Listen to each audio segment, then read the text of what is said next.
Assalamualaikum warahmatullahi wabarakatuh. Kembali lagi bersama saya Ismail Tisaka. Kali ini saya akan menjelaskan sedikit mengenai auditor syariah dan konvensional. Nah, eh, langsung saja kita ke definisi. Menurut Yakub Ad-Daullah, beliau mengatakan bahwa audit syariah yaitu suatu proses sistematis untuk secara objektif mendapatkan dan mengevaluasi bukti-bukti mengenai kegiatan sosial ekonomi dan asersi menurut Islam yang kemudian mengukur tingkat kesesuaiannya terhadap prinsip yang ditentukan.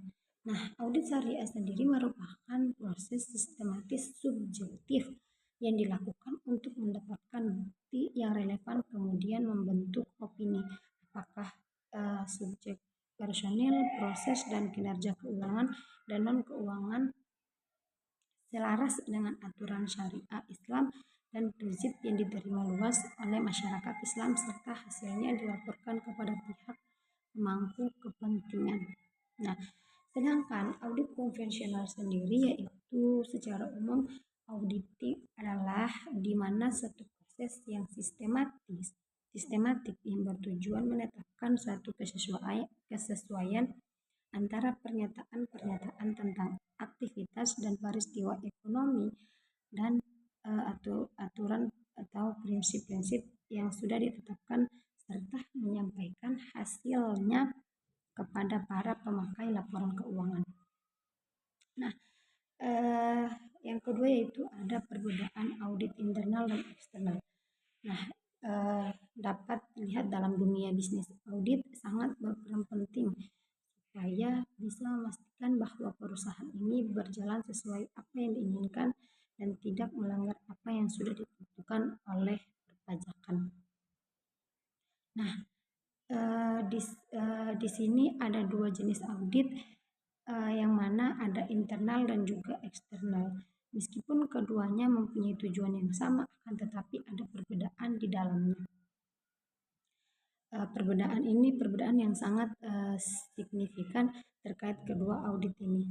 Perbedaan antara audit internal dan audit eksternal dapat dilihat dari beberapa aspek.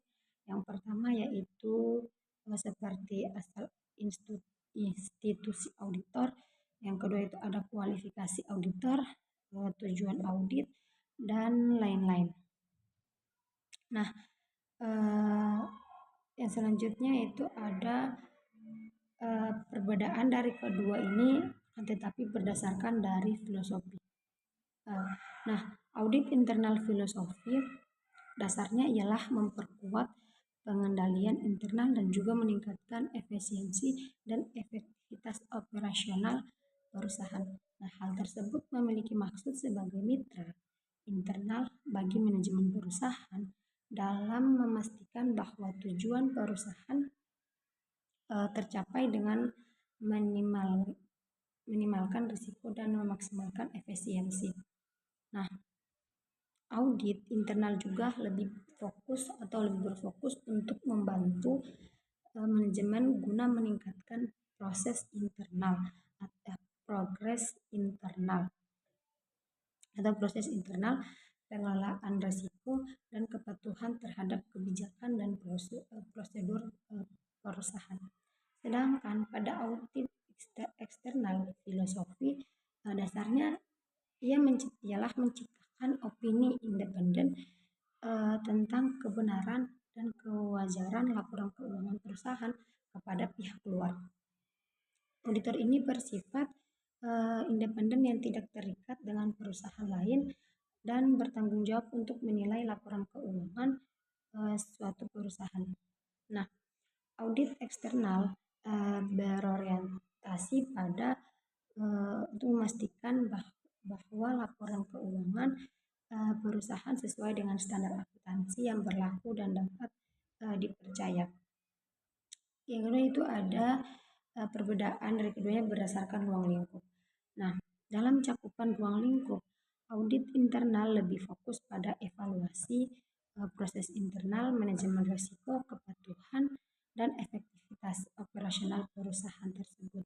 Nah, audit internal juga memiliki tanggung jawab untuk memastikan bahwa kontrol internal berfungsi dengan baik dan perusahaan mematuhi kebijakan, prosedur, dan peraturan yang berlaku. Nah, biasanya auditor internal ini terlibat dalam segala aspek operasional yang ada dalam perusahaan tersebut. Sedangkan auditor eksternal sendiri, dia lebih fokus pada penilaian kebenaran dan kewajaran suatu laporan keuangan.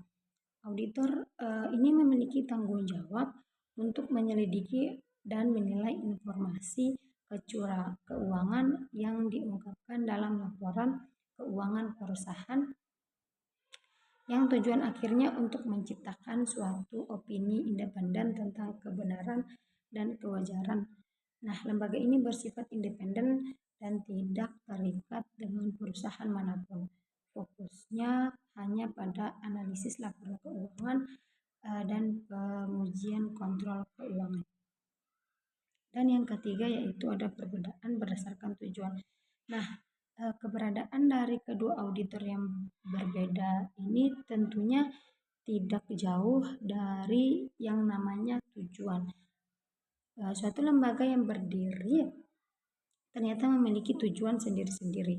Audit internal memiliki tujuan untuk mengevaluasi efektivitas dan efisiensi operasional perusahaan serta mengevaluasi manajemen yang ada dalam perusahaan tersebut.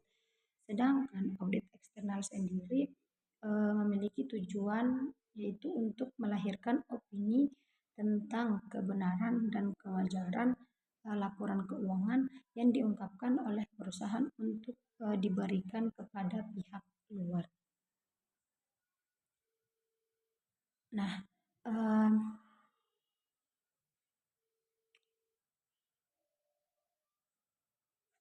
selanjutnya yaitu ada karakter audit syariah dan karakteristik audit syariah dan konvensional. Nama itu ada karakteristik audit syariah. Dalam karakteristik audit syariah ini meliputi beberapa hal seperti kepatuhan syariah, yang kedua transparansi dan keterbukaan, yang ketiga pemeriksaan etika dan akhlak, dan keempat keberlanjutan dan kepatuhan, kelima ada konsultasi dengan otoritas keagamaan. Sedangkan karakteristik audit konvensional sendiri itu ada kebenaran dan kewajaran, yang kedua itu ada standar akuntansi, ketiga pengendalian internal, keempat objektivitas dan independensi, kelima pelaporan hasil. Yang selanjutnya itu ada standar auditing.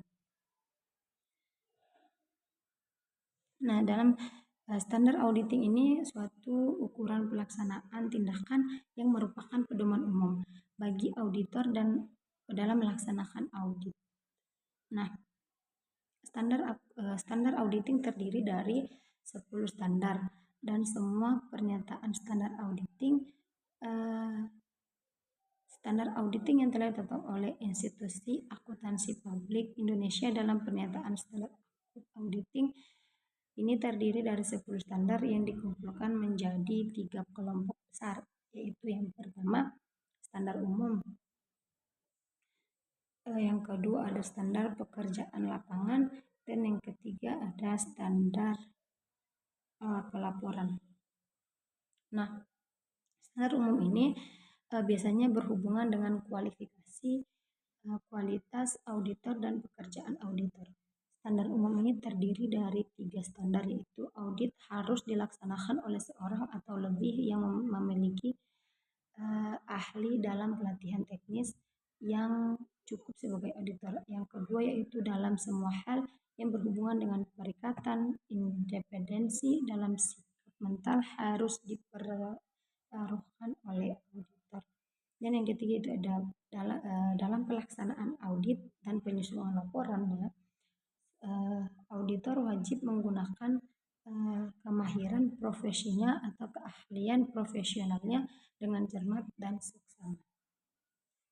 Sekian dari saya, mohon maaf jika banyak kata yang salah Terima kasih.